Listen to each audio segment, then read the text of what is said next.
présents ici ce soir et ceux qui ne sont pas là physiquement mais qui nous suivent, sont avec nous et qui participent à ces 10 jours de prière et qui prient là où ils se trouvent. Bon. C'est bon, on m'entend bien?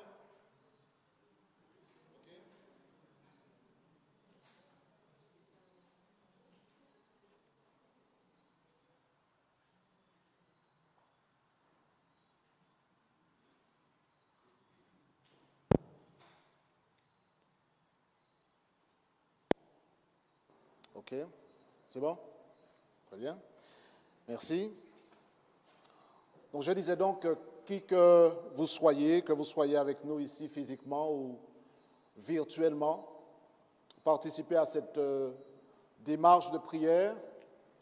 Je crois que c'est une opportunité que tous nous avons de connecter avec Dieu et de vivre une expérience enrichissante, à condition que nous profitions du moment, que nous ne soyons pas simplement présents par routine et que nous n'arrêtions pas notre démarche de prière une fois les 10 jours de prière arrivés à leur terme d'ici vendredi, Dieu voulant. J'aimerais que nous commencions en lisant un texte de la Bible, Apocalypse 14, verset 7. Et comme tous les soirs, je demanderai à quelqu'un de lire à voix haute pour l'ensemble du groupe, Apocalypse 14, verset 7.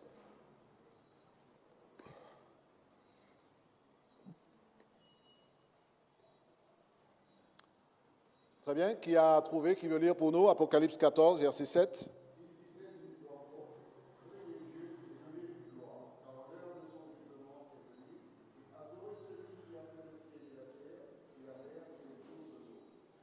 Amen. Quand je t'ai vu hier soir, j'ai pensé que tu m'aurais parlé. En fait, j'ai attendu pendant un long moment. Puis finalement, tu ne m'as rien dit. Pourtant, je t'ai observé, je t'ai regardé et tu m'as pratiquement ignoré. Et pendant toute la nuit, j'ai pensé que tu m'aurais appelé, j'aurais au moins pris contact avec moi. Mais malheureusement, il n'en a rien été. Et puis, j'ai même observé, je suis venu dans ta maison, tu ne m'as même pas vu. J'ai vu quand tu t'es réveillé, je me suis dit, à ce moment-là, certainement, tu vas me parler, tu me diras au moins un mot. Mais je n'ai pas eu droit à une seule parole, et puis j'ai vu que tu t'es précipité pour choisir le vêtement que tu mettrais pour aller au travail. J'ai vu que tu as envoyé un message à ton petit ami. J'ai regardé tout cela. Et puis je me suis dit peut-être que tu oseras me dire un petit mot. J'ai observé sans que tu ne me voies, parce que j'ai été discret, j'ai observé quand tu as finalement pris tes affaires, tu es entré dans ta voiture et tu es parti au travail. Et jusqu'à ce moment-là, je n'ai pas eu droit à une seule parole de ta part. Et puis, j'ai vu à un moment que tu es rentré à la maison. Et je pensais que là, tu m'aurais au moins adressé la parole. Eh bien, je n'ai pas eu droit à une parole. J'ai vu que tu as fait beaucoup de choses, toutes sortes d'activités, jusqu'au moment où je t'ai vu t'asseoir dans le fauteuil. Et je me suis dit, là, au moins, j'aurai droit à quelque chose. Elle n'a rien à faire maintenant. Et non. Elle est restée là, elle n'avait rien à faire pendant 15 minutes. Et puis, soudain, elle s'est levée comme un jouet qui sort de sa boîte. Elle s'est levée, elle s'est dressée sur ses pieds, puis elle est partie prendre son téléphone et appeler quelqu'un avec qui elle a parlé de longues minutes. Et puis je me suis dit, peut-être qu'elle a oublié. Puis malheureusement, je n'ai pas eu droit à une seule parole jusqu'au moment où la télévision a commencé à parler. Et tu l'as regardée pendant des heures. Et moi, j'étais là, attendant juste un mot. Juste une parole.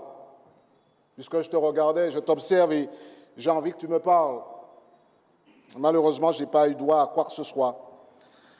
Et au moment où tu allais t'endormir, j'ai vu que tu t'es précipité dans ton lit, tellement fatigué. Tu as dit bonne nuit aux membres de ta famille et puis je suis resté là en train de me dire c'est dommage.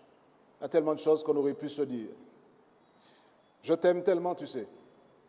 Mais malheureusement, peut-être que je devrais attendre demain où tu m'adresseras la parole. Ce que je viens de vous dire là, c'est une lettre que j'ai trouvée extrêmement intéressante qui s'appelle « Lettre de Dieu ». C'est Dieu qui écrit à quelqu'un pour lui dire à quel point il lui manque. Et à quel point il aurait souhaité que par la prière, cette personne communique avec lui. Et comment il était désolé de voir que pendant toute une journée, cette personne a fait 1001 choses sans même adresser la parole à celui qui l'aime par-dessus tout.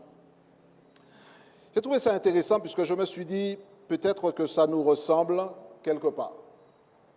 Quelle place à la prière dans nos vies? Quelle priorité accordons-nous à la communication avec Dieu?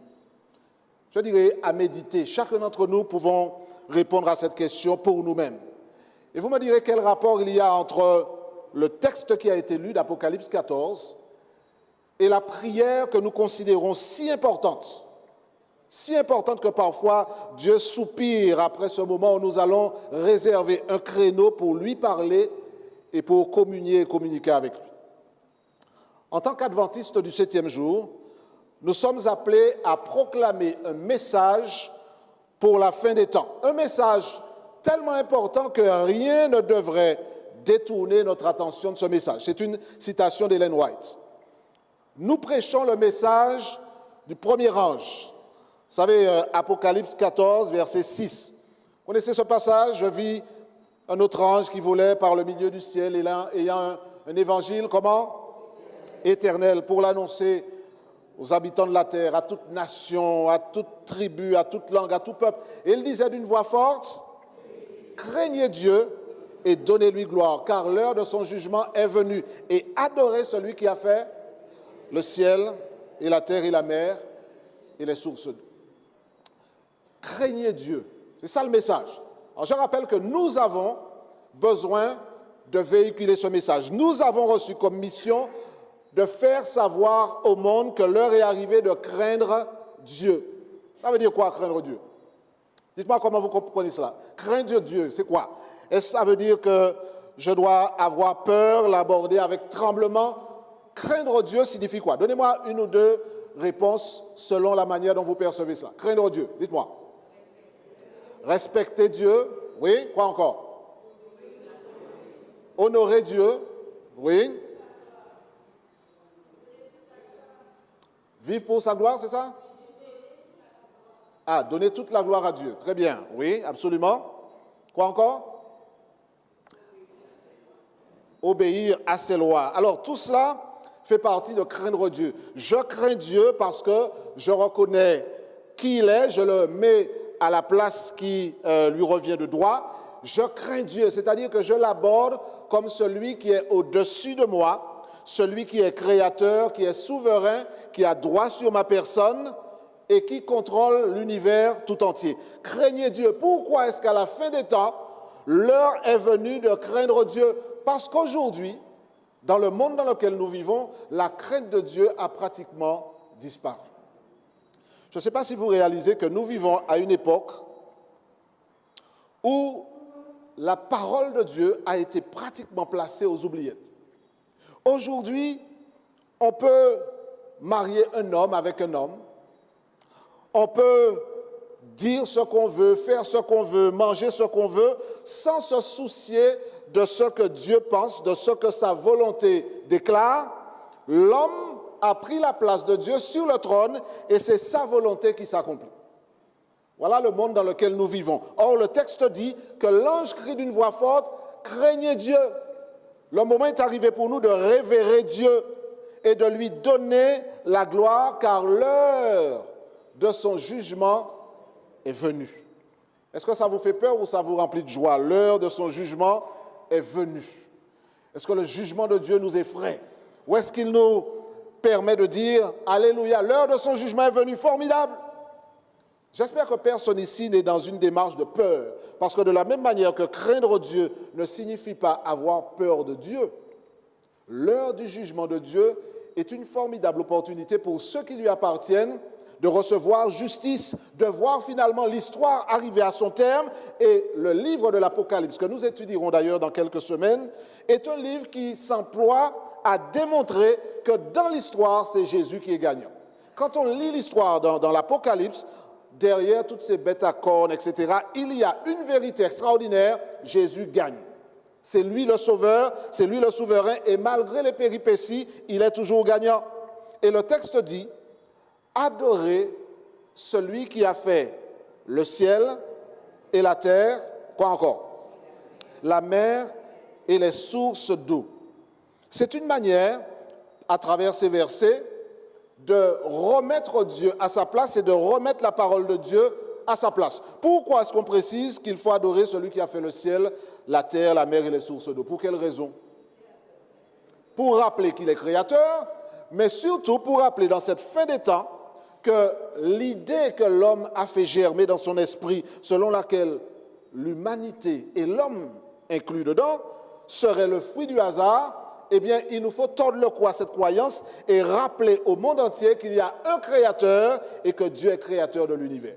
Ça, c'est une vérité que nous devons proclamer. Il y a peut-être parmi vous de ceux qui ont entendu leurs enfants leur dire, eh bien, à l'école, on nous a rappelé que l'homme, eh bien, est le résultat de l'évolution.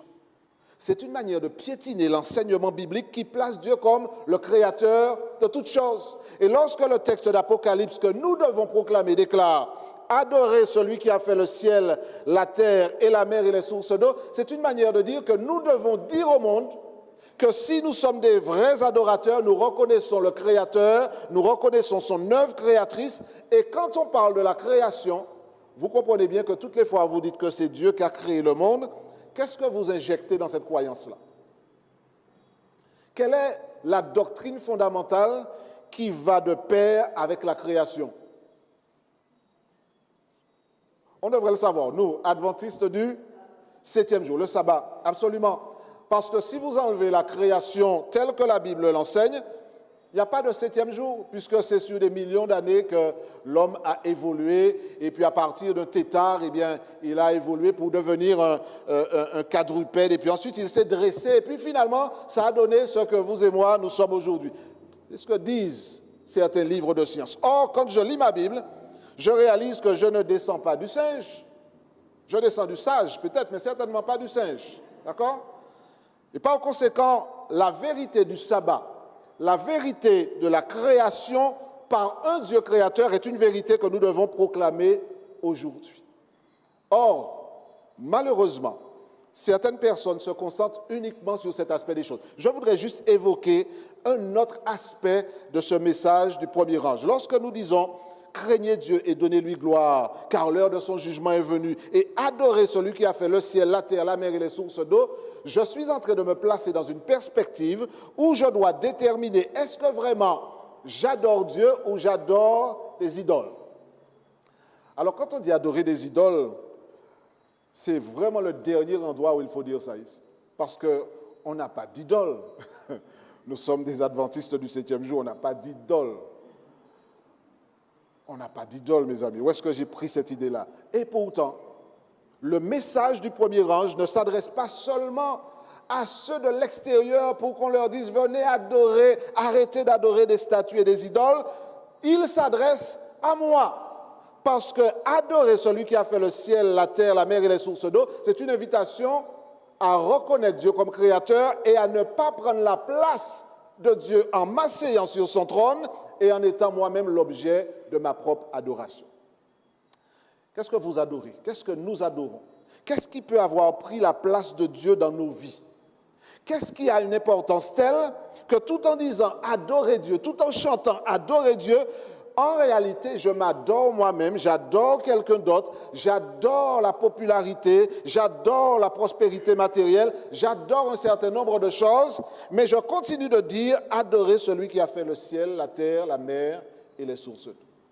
La véritable adoration ne consiste pas à venir à l'église le samedi en s'assurant que nous n'avons aucune statue de pierre, aucun Baal, aucun Astarté, mais la véritable adoration, c'est reconnaître Dieu comme notre Créateur et nous assurer que tout l'objet de notre adoration est focalisé sur une personne et une personne seule, et je parle du Seigneur Jésus.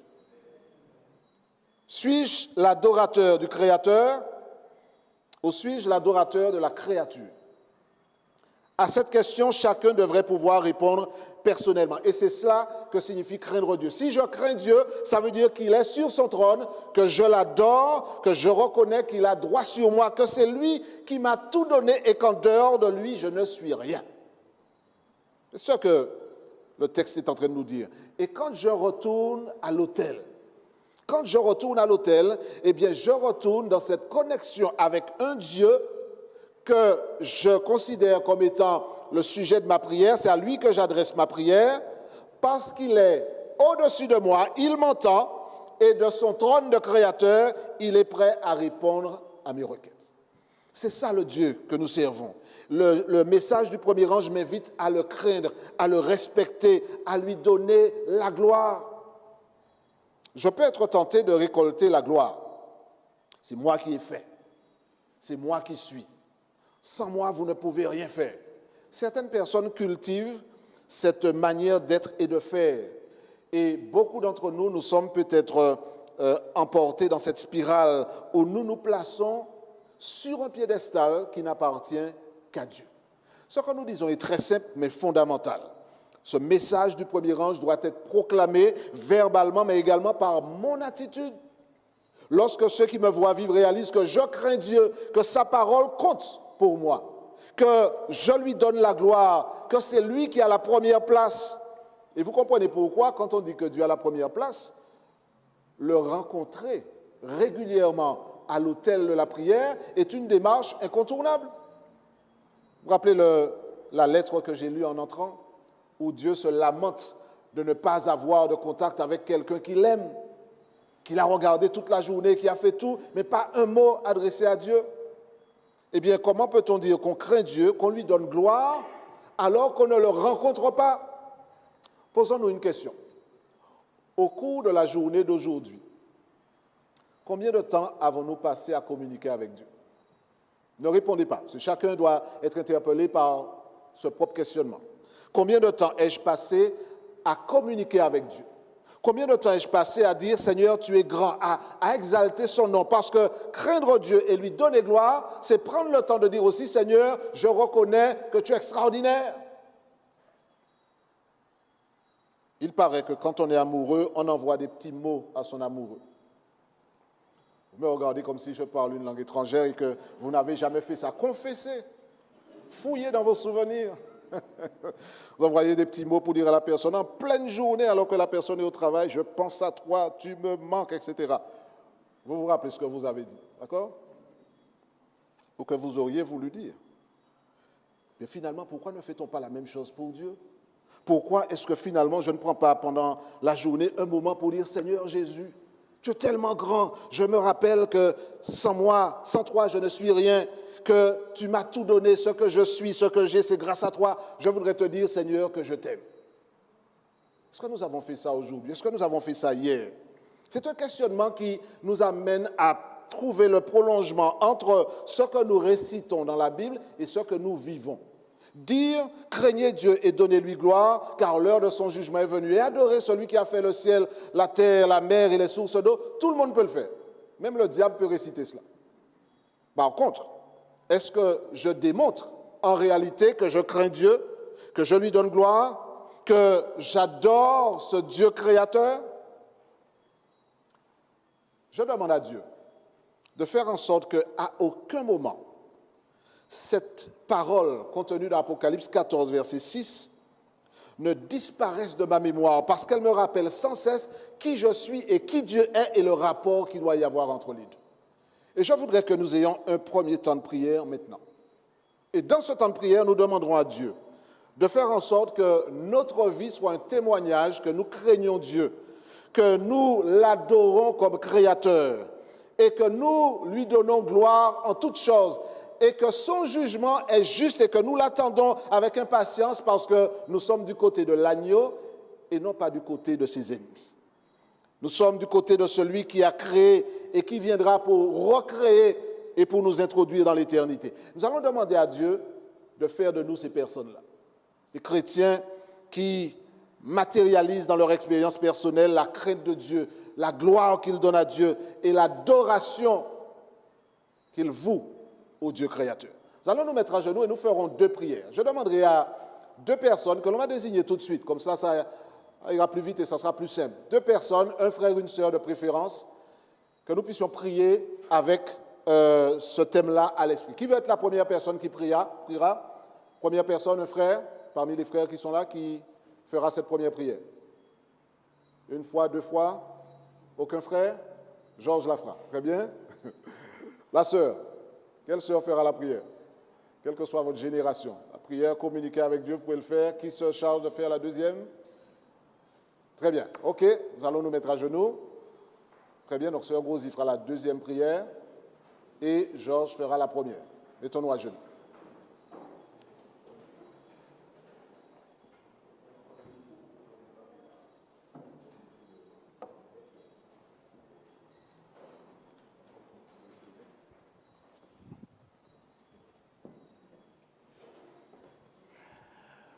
Mon Père Céleste, nous voulons ce soir te dire merci.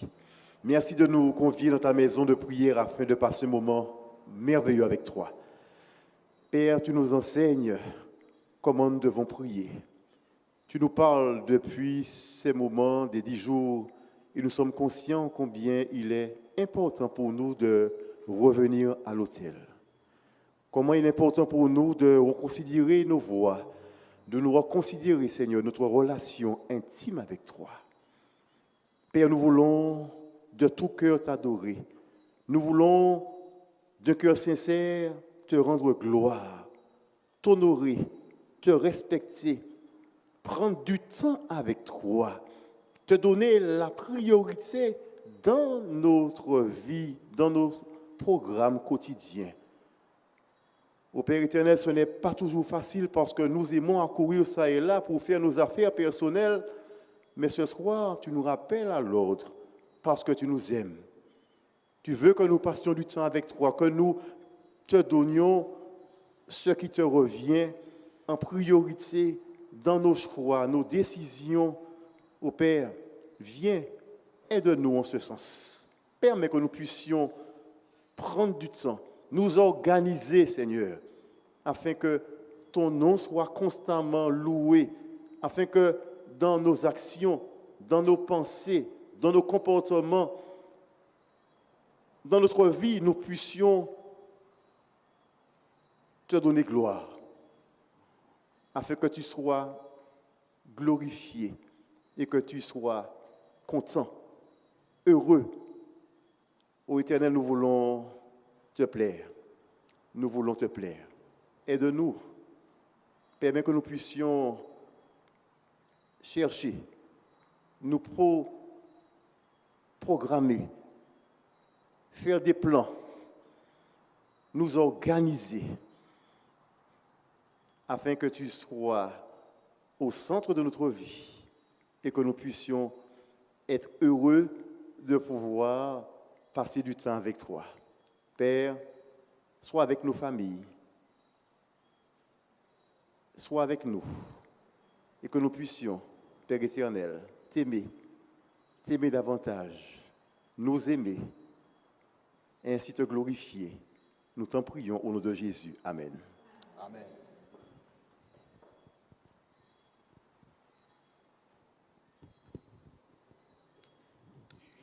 Père éternel, Père tout-puissant, Père 3 fois saint, merci pour le souffle de vie que tu nous as maintenu jusqu'à cette heure. Que toute la louange, l'honneur, la gloire te soient rendue au siècle des siècles. Seigneur, nous nous humilions devant toi pour te demander pardon car sur nos pensées, nos paroles, nos actions, nos attitudes acquises ou héréditées ont triomphé. Te demandons de nous laver, de nous purifier avec l'hysope afin que nous soyons purs devant ta face. Merci pour ces 10 jours de prière que tu nous donnes, où tu nous rappelles à l'ordre, Seigneur, à revoir nos copies, Seigneur, afin d'être notre priorité dans ce temps de la fin, Seigneur, afin que nous puissions rester debout avec toi, te faire confiance, parce que nous avons besoin de te faire confiance, Seigneur, de nous appuyer sur toi, Seigneur. Tu nous appelles à te craindre et à te donner toute la gloire, parce que bien souvent dans ce monde, les gens se laissent aller adorer toutes sortes de choses, Seigneur. Mais nous savons que c'est toi seul que nous devons adorer, car tu nous as dit que ceux qui t'adorent doivent t'adorer en esprit et en vérité. Seigneur, merci pour ces paroles d'exhortation que tu nous donnes ce soir. Aide-nous à avoir un cœur brisé et contrit. Aide-nous à avoir ton esprit de conseil, de sagesse, d'intelligence, de connaissance, de crainte et de force. Que nous puissions regarder à toi et à toi seul. Les choses de ce monde vont partir, mais ta parole demeure éternellement, Seigneur. Nous voulons te présenter ce soir ton peuple, Seigneur. Remplis-nous de ta puissance, Seigneur. Aide-nous à regarder à toi chaque jour de notre vie. Que nos journées, nous puissions toujours rester en contact avec toi. Que nous soyons dans la prière. Étudier ta parole afin que les versets puissent rester dans notre tête et que nous puissions les mémoriser, Seigneur. Que nous puissions te connaître, mieux te connaître, te chercher, Seigneur. Car tu as dit, si mon peuple, celui qui est invoqué mon nom, s'humilie, prie et cherche ma face, et s'il se détourne de ses mauvaises voies, je l'écouterai des cieux, je lui pardonnerai son péché et je guérirai la Martinique. Seigneur, bénis ton peuple encore. Prends pitié de nous, Seigneur. Sois notre priorité, sois le centre de notre vie, Seigneur. Tout ce que nous avons, tout ce que nous aurons, c'est toi qui nous le donnes, Seigneur. Merci pour ta présence dans ce lieu, ta présence dans nos vies. Bénis nos enfants, bénis nos familles, bénis tous ceux qui sont ici et ceux qui sont sur le net, Seigneur. Aide-nous à nous remettre en question, parce que c'est toi qui nous permets d'être debout. Sans toi, nous ne pouvons rien faire. Bénis-nous encore et garde-nous à l'amour de tes ailes. Prends pitié de nous, Seigneur. Non pas à nous, mais à ton nom, nous donnons toute la gloire, tout l'honneur, toute la puissance. Merci, Seigneur, pour tout ce que tu fais, que tu as déjà fait, que tu feras. C'est au nom du Père, du Fils et du Saint-Esprit. Amen. Amen.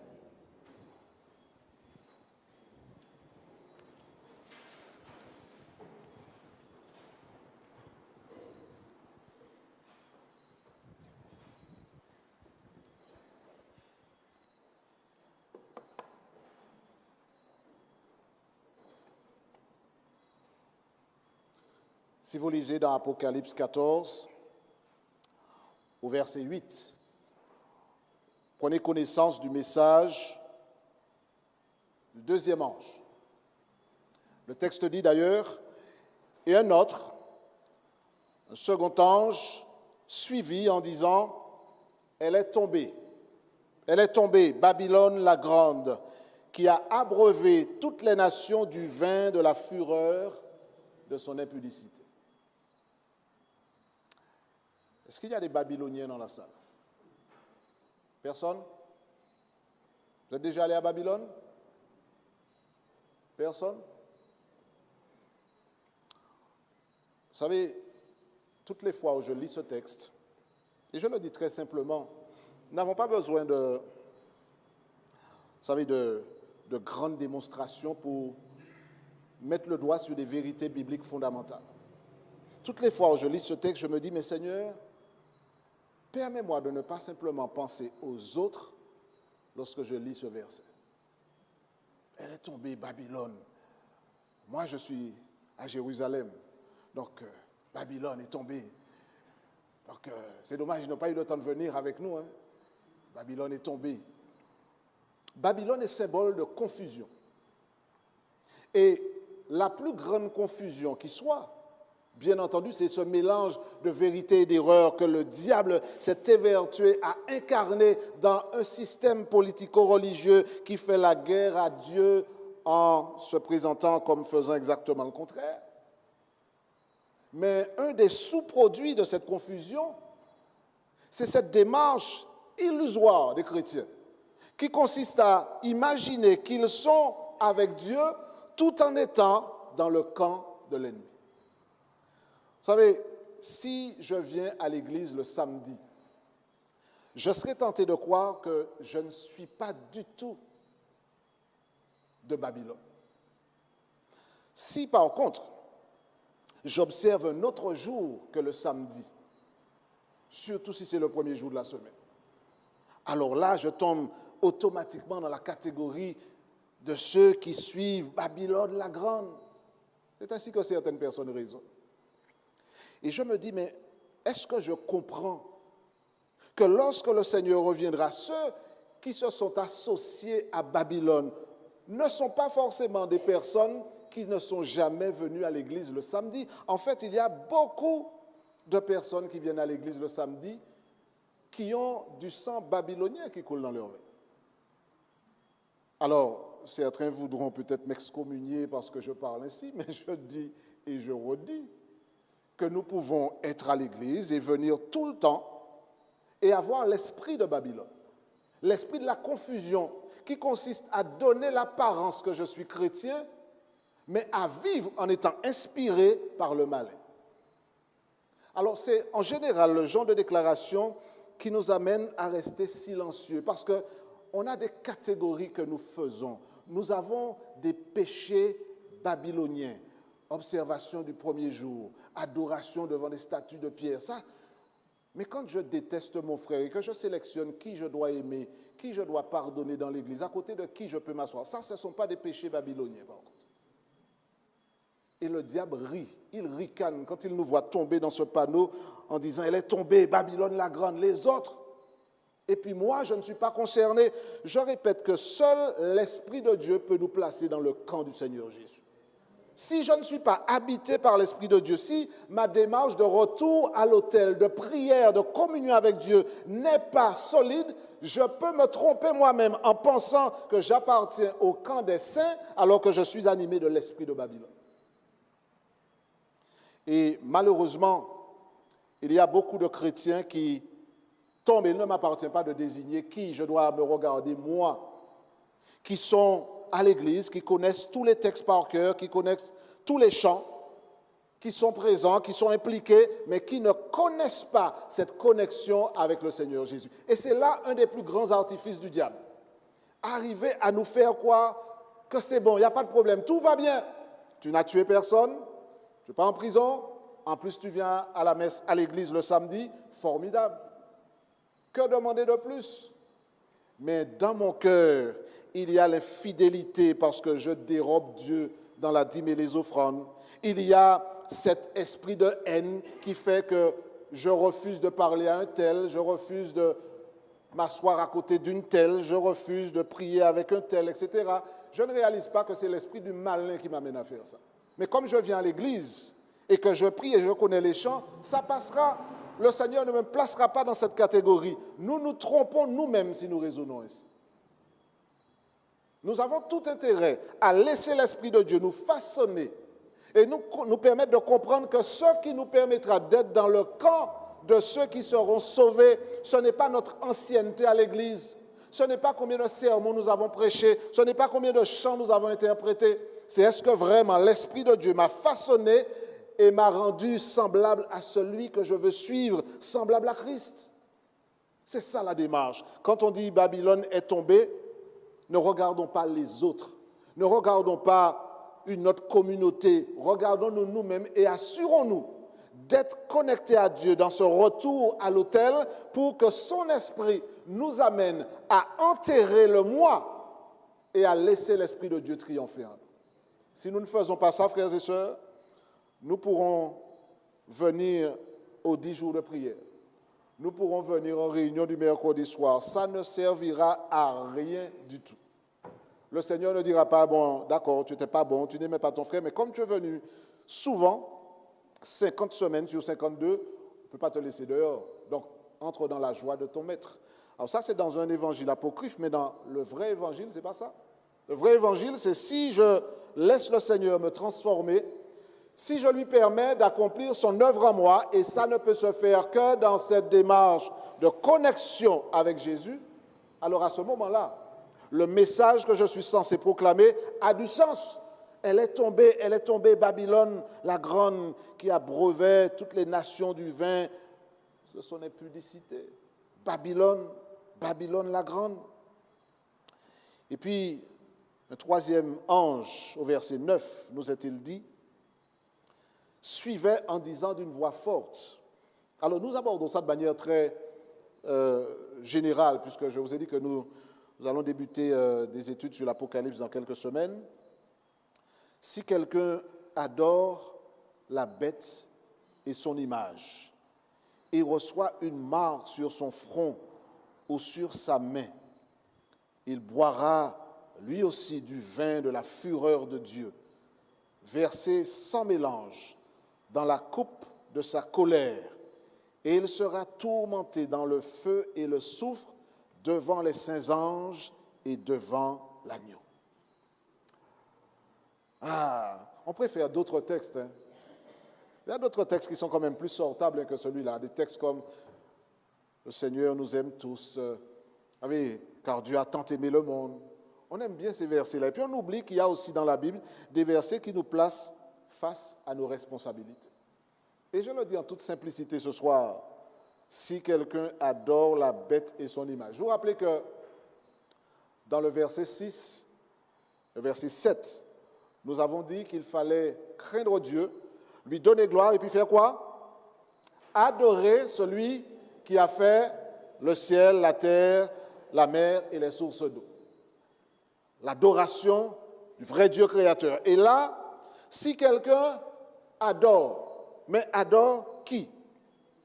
La bête. La bête. Adorer la bête. C'est quoi adorer la bête? Qu'est-ce que ça veut dire adorer la bête? Sans entrer dans des détails apocalyptiques. Quand j'adore la bête, son image, qu'est-ce que ça veut dire? Dans quelle démarche je suis? J'adore la bête. Adorer, c'est quoi? On a dit tout à l'heure, pour faire simple, j'adore, ça veut dire que je voue un service de loyauté, de soumission à une créature, à un être, à quelque chose que je considère comme au-dessus de moi. Et là, il s'agit d'adorer la bête. Est-ce que j'adore la bête? Alors, si je pose la question ici, personne ne dira, moi, je suis un adorateur de la bête. Personne. Mais ce n'est pas le fait de ne pas le dire qui fait que je ne sois pas un adorateur de la bête. Adorer la bête peut être une réalité pour moi dans la mesure où je permets à la bête, c'est-à-dire à un système qui est opposé à Dieu, de prendre la place de Dieu en étant la structure, l'entité à laquelle je vais me soumettre. Et je répète, je prends un exemple terre à terre. Quand je choisis de ne pas aimer mon frère, de ne pas lui pardonner, ce n'est pas l'esprit du Créateur, c'est l'esprit de la bête. Alors, je sais que ce n'est pas des choses qu'il faut dire parce que ça ne sonne pas bien. Il y a beaucoup de membres d'église qui préfèrent entendre des sermons. Jésus nous aime, mes frères et sœurs. Louons le Seigneur, chantons ensemble. Puis chacun dit Amen et on rentre chez soi et puis on revient pour la suite. Mais à un moment, il faut arrêter de faire du cinéma. D'accord? Il faut commencer à être sérieux avec Dieu. Il faut arrêter de faire des macaqueries, comme on dit en Martinique. Il faut commencer à dire les choses clairement. Et dire les choses clairement, ça veut dire qu'il nous faut arrêter de nous tromper nous-mêmes. En pensant que parce que tous les 7e jours de la semaine, nous sommes là, parce que nous ne mangeons pas de museau et de mortadelle, et parce que finalement nous n'avons jamais fait un jour de prison, c'est bon, nous cochons toutes les cases, donc nous serons au paradis. Erreur magistrale. Le Seigneur ne nous dira pas combien de tranches tu as pris. Ce n'est pas ça sa question. Est-ce que l'Esprit de Dieu t'animait? Oui ou non? Et si je dis bien sûr que l'Esprit m'animait, alors explique-moi pourquoi tu ne veux pas chanter en utilisant le même cantique que l'autre sœur, parce que tu ne veux pas te rapprocher d'elle, parce qu'elle est persona non grata dans ton cercle exclusif d'amitié et de fraternité. C'est quel esprit ça? C'est la bête ou le Créateur? La question est tellement facile que je vous laisse le soin d'y répondre à chacun. Celui qui adore la bête et son image. Alors bien sûr, dans l'Apocalypse, on fait allusion à une séquence de l'histoire bien particulière, mais je me permets de dire que c'est ce même esprit-là qui aura cette réalité eschatologique-là qui aujourd'hui doit nous interpeller. Est-ce qu'aujourd'hui, je dis, celui qui adore la bête et son image, donc les autres, tous ceux qui se prosternent devant les statues en béton, etc., là, c'est ces gens-là. Mais moi, je viens à la messe du 7e jour, c'est mieux. D'accord? Je ne bois pas d'alcool, je ne prends pas de museau, c'est bon. Et puis on continue comme cela, et puis on croit que le Seigneur viendra et nous sauvera sur le simple fait que nous ayons récité Apocalypse 14, versets 6 et suivants.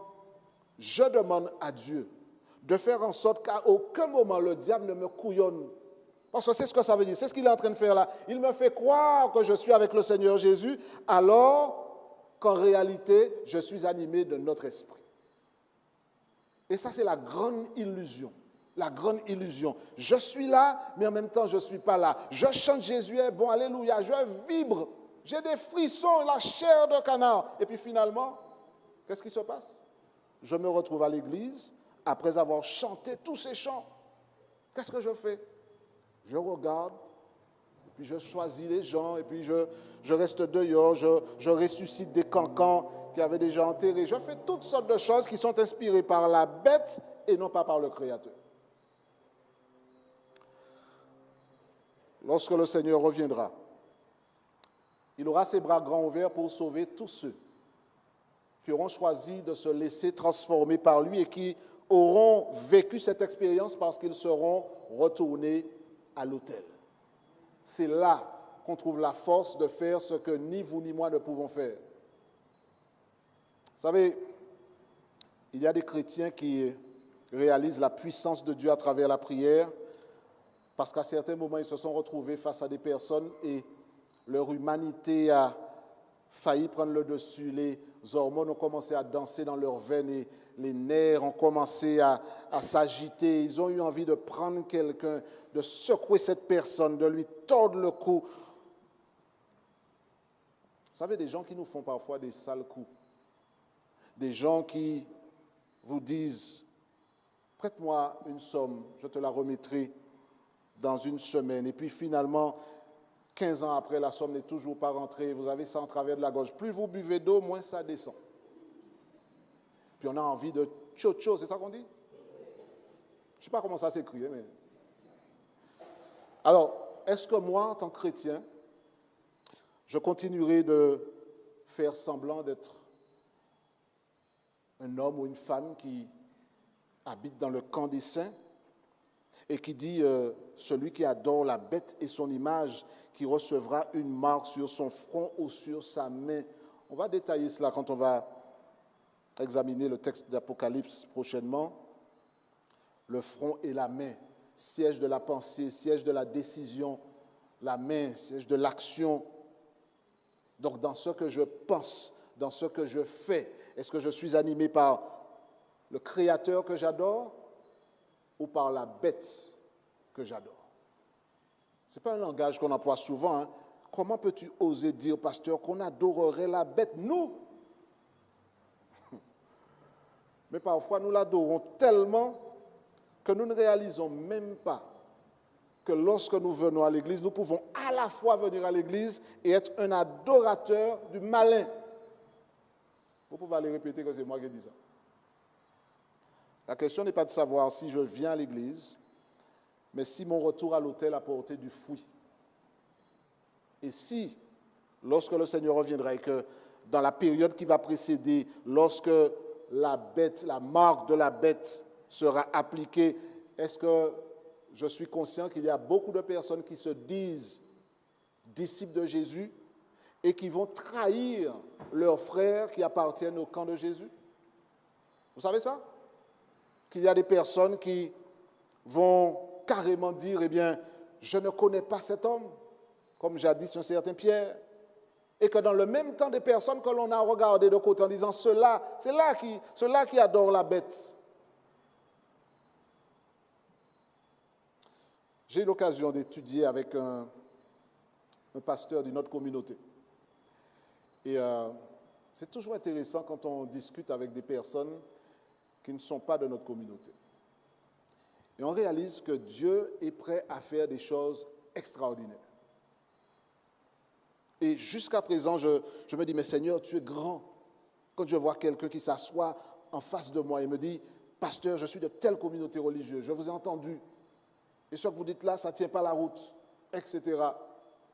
Que je m'assois avec cette personne et que je dis, je n'ai pas le pouvoir de vous convaincre. Ça s'est passé il y a juste quelques mois. Et j'ai prié avec cette personne, qui est d'une communauté réputée pour être une communauté où les gens rentrent et ne sortent pas, tant ils sont convaincus. Et quelques jours après, cette personne vient et puis elle me dit, je ne sais pas ce qui s'est passé, Dieu m'a parlé, ce que vous avez dit là, je crois que c'est la vérité. J'accepte le sabbat et je vous demande de me baptiser. Cette personne a été baptisée. Apparemment, la prière a eu tellement d'effet qu'elle est revenue après avec sa fille. Elle m'a dit, pasteur, ma fille aussi voudrait être baptisée. J'ai baptisé la fille aussi. Et quand j'ai fini, elle est revenue, elle m'a dit, mon fils aussi voudrait être baptisé. Et les trois ont été baptisés. Et son mari est venu après. Et on travaille dessus toujours. Et on prie. Parce que Dieu est capable de prendre quelqu'un et de l'amener des ténèbres à son admirable lumière. Mais je ne peux pas faire ça si je ne suis pas connecté à la source de la puissance. Si je ne retourne pas à l'autel pour dire, Seigneur, sans toi, je ne peux rien faire. Alors ce soir, je t'ai regardé. J'ai pensé que tu m'aurais dit un mot. Je t'ai regardé, je t'ai observé et pendant toute la journée, tu ne m'as rien dit. J'ai attendu et je me suis dit peut-être qu'il me dira quelque chose. Mais comme la nuit n'est pas encore terminée, je garde espoir que tu viendras et qu'on passera un petit moment ensemble. Que celui qui a de l'intelligence comprenne. Amen. Nous allons avoir notre dernier temps de prière avec la boîte que nous utilisons soir après soir et qui nous permettra de récolter les requêtes que vous avez notées fidèlement et qui seront récupérées avant que nous ayons cette prière que je ferai. Et pendant que la boîte circule, je vous rappelle que nous continuons notre démarche de prière, même si demain soir, nous ne serons pas ici. Nous ferons une pause demain soir, mais nous continuerons de prier chez nous, là où nous sommes. D'accord? Et normalement, si rien n'empêche, nous devrions revenir pour une dernière séance vendredi. Restons à l'écoute. Mais demain soir, nous prions chez nous. D'accord? Chacun réserve un moment. Ne laissez pas Dieu vous envoyer un courrier pour vous dire j'ai espéré que tu me parles. J'ai surveillé, j'ai attendu et rien n'est venu. Donc récoltons ces requêtes et rapprochons-les jusqu'ici pour que nous puissions avoir ce dernier temps de prière. C'est bon, tout le monde a mis dans la boîte?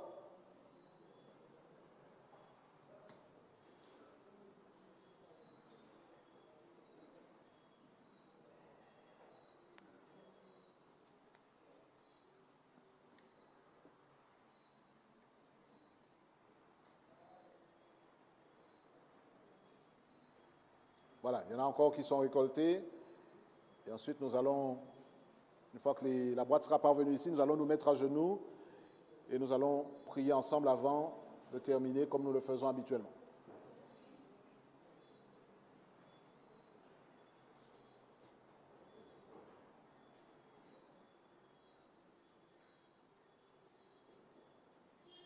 Alors, il y en a encore de ce côté-là, à ma droite.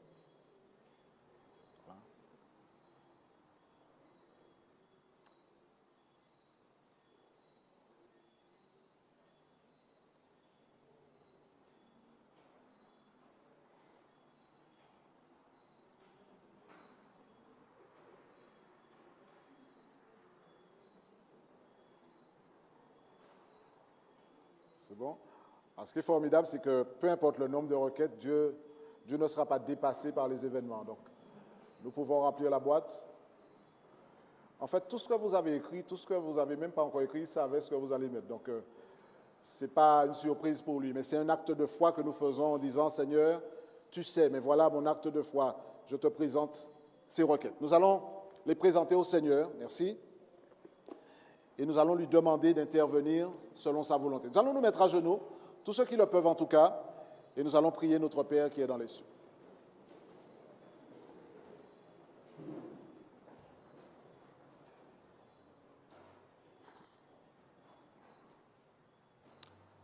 Notre Père, notre Dieu, nous voici encore une fois devant toi ce soir, avec la joie au cœur, puisque nous savons que nous te prions, car nous te reconnaissons comme le Créateur de l'univers, celui que nous craignons, c'est-à-dire que nous respectons, que nous révérons, celui que nous adorons, parce que nous le reconnaissons comme étant celui qui est à l'origine de la vie, de la création. Mais nous sommes venus devant toi, Seigneur, également, en te demandant de faire disparaître de nous tout ce qui n'est pas de toi, de nous aider à ne pas nous tromper nous-mêmes en croyant que nous t'appartenons alors que nous nous laissons inspirer par l'esprit du malin. Seigneur, je prie que ce soir, nous soyons clairement des chrétiens qui appartiennent à ta famille et qu'en retournant à l'autel, tu sauras nous façonner, nous transformer pour que nous puissions te ressembler et inviter d'autres personnes à rejoindre la famille de Dieu. Et nous venons devant toi également, Seigneur, non seulement en louant et en exaltant ton nom, mais en te présentant également ces requêtes que tu connais, Seigneur. Elles sont diverses, comme nos visages sont divers, Seigneur. Nous venons te présenter ces requêtes. Ou certains peut-être, Seigneur, veulent voir ton intervention dans leur vie familiale, d'autres dans leur vie personnelle, par rapport à une difficulté qu'ils confrontent, par rapport à un problème qu'ils combattent.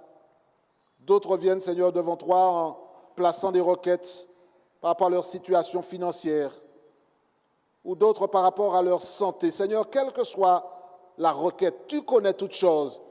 Ce soir, Seigneur, donne-nous la foi de croire que ce Dieu créateur dont la Bible parle, que ce souverain de l'univers qui nous invite à venir à l'autel et qui soupire après des moments où nous allons prendre le temps de connecter avec lui par la prière.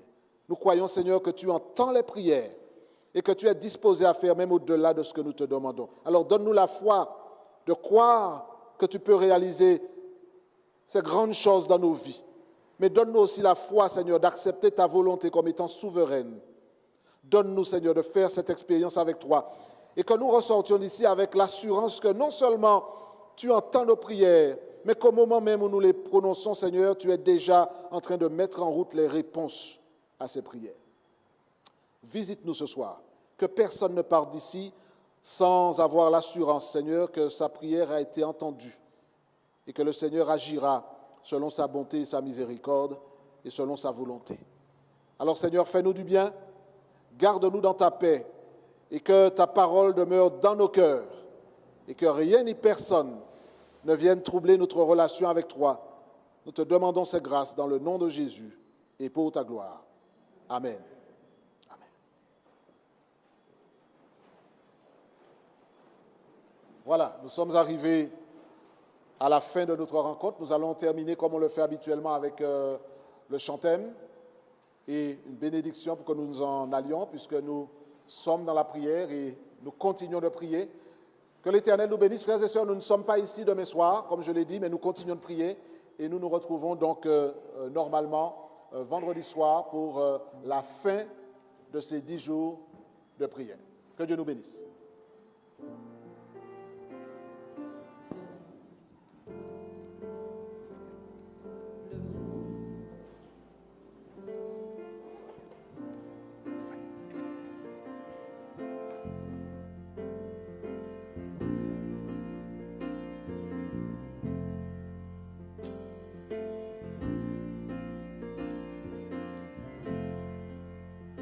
Si ton cœur est blessé et brisé, submergé par le poids du péché, Jésus t'appelle. Te sens-tu épuisé par la vie? As-tu soif de venir boire au puits? Jésus t'appelle.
de Jésus.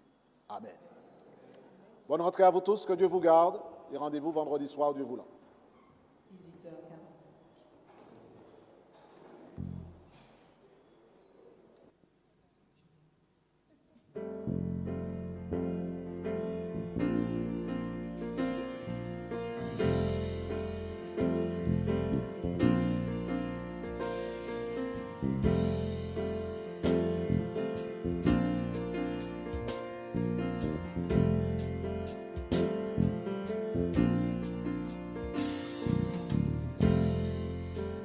Si ton cœur est laissé briser, submergé par le poids du péché, Jésus t'appelle. Te sens-tu épuisé par la vie? As-tu soif de venir boire au puits? Jésus t'appelle. Viens au pied de l'autel. Le Père a ses bras grands ouverts. Il fait grâce, c'est le prix du sang précieux de Jésus-Christ.